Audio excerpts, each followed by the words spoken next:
इस वीडियो में हम करेंगे शॉर्ट आंसर क्वेश्चंस।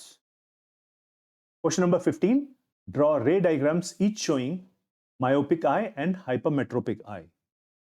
इसके लिए आप हमारा वीडियो देखिए, defects of vision and there correction. इस वीडियो में डायग्राम्स को बहुत अच्छी तरह से एक्सप्लेन किया गया है। प्रैक्टिस करने के लिए आप इन डायग्राम्स को यूज कीजिए। बाय हैंड प्रैक्टिस करना बहुत जरूरी है, नहीं तो आप कुछ इंपॉर्टेंट एलिमेंट्स जैसे कि हाइपरमेट्रोपिक आई में आपको नियर पॉइंट बताना होता है which is 25 centimetre for a normal eye, तो ये आप मिस कर सकते हैं अगर आपने हैंड से प्रैक्टिस नहीं किया। तो it is important to practise by hand. Next question,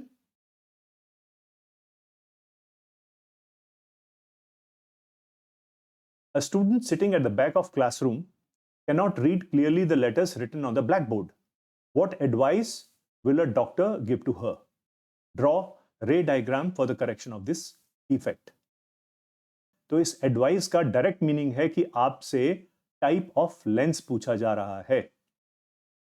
अब क्योंकि यहां दूर रखे हुए ऑब्जेक्ट्स ठीक से नहीं दिखाई दे रहे हैं, इसका मतलब यह है कि हमारी शॉर्ट साइट ठीक है, लॉन्ग साइट ब्लर्ड है। और यह केस हुआ मायोपिया का, और इसमें हमें जरूरत पड़ेगी कॉन्केव लेंस की of a suitable power. Again आप हमारा वीडियो देखिए, defects of vision and there correction, जिसमें डायग्राम्स को डिटेल में डिस्कस किया गया है और वहां से आप डायग्राम्स को प्रैक्टिस कर सकते हैं। Question number 17, how are we able to see nearby and also distant objects clearly. MCQ में हमने डिस्कस किया था सिलियरी मसल्स और सिलियरी फाइबर्स को। तो सिलियरी मसल्स कॉन्ट्रैक्ट करती हैं या रिलैक्स करती हैं फोकल लेंथ को चेंज करने के लिए, और जब हमारे आई लेंस की फोकल लेंथ चेंज होती है तो वो हेल्प करती है हमें पास या दूर रखे हुए ऑब्जेक्ट्स को देखने के लिए। यही इसका आंसर है। Question number 18, a person needs a lens of power -4.5 diopter for correction of her vision. What kind of defect in vision is she suffering from? What is the focal length of the corrective lens? What is the nature of corrective lens? Corrective lens की focal length पूछी गई है और उसका nature पूछा गया है, और यह भी पूछा गया है कि क्या डिफेक्ट है। तो अगर हम पावर फॉर्मूला यूज करें जिसमें हमें पावर दी गई है, तो हम फोकल लेंथ निकाल सकते हैं, उसकी वैल्यू और उसका साइन। फोकल लेंथ के साइन से हमें पता चल जाएगा कि हमारा लेंस क्या है और हमारा डिफेक्ट क्या है। यह हमने आपके लिए छोड़ा है क्वेश्चन, इसको आप अपने आप कीजिए। नेक्स्ट क्वेश्चन,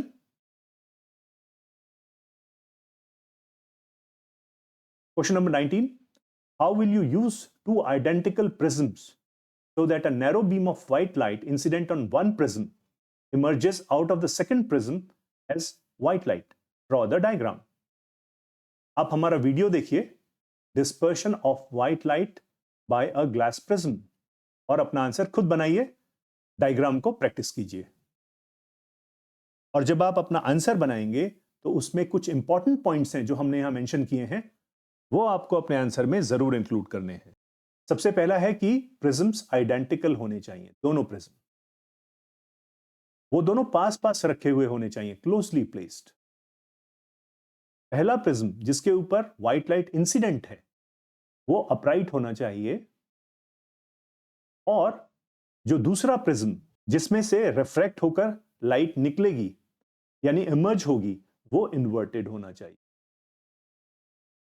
तो इन पॉइंट्स को अपने क्वेश्चन में आप जरूर इंक्लूड करें। Question number 20, draw a ray diagram showing the dispersion through a prism when a narrow beam of white light is incident on one of its refracting surfaces. Also indicate the order of the colors of the spectrum obtained.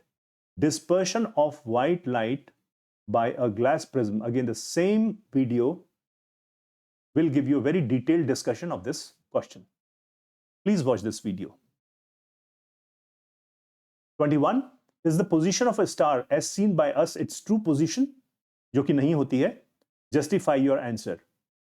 Again आप हमारा एक video देखिए, atmospheric refraction, जिसमें आपको इस question का answer बहुत detail में मिल जाएगा। Question number 22, Why do we see a rainbow in the sky only after rainfall? Rainbow के ऊपर हमने बहुत लंबा डिस्कशन किया था एमसीक्यू में, पर इस क्वेश्चन के आंसर को हमने फिर से कंपोज कर दिया है। तो आफ्टर रेनफॉल, रेनफॉल के बाद में जो टाइनी वाटर ड्रॉपलेट्स होती हैं वो काफी देर तक सस्पेंडेड रहती हैं एटमॉस्फेयर में, और ये जो ड्रॉपलेट्स होती हैं they act like small prisms and they refract and disperse rays of sunlight. जो सेपरेटेड कलर रेज होती हैं उनका ऑपोजिट सरफेस पर होता है total partial internal reflection and they get further refracted on exit. इससे हमारा बनता है rainbow in opposite direction to that of position of the sun. Question number 23 और question number 24, why is the colour of the clear sky blue? What is the difference in colors of the sun observed during sunrise, sunset and noon? Give explanation for each.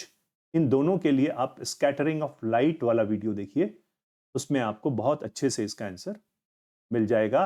And with that we come to the end of short answer questions. अगले video में हम discuss करेंगे long answer questions, जिसका link हमने नीचे description में दे दिया है। तो see you in the next and last video of this chapter.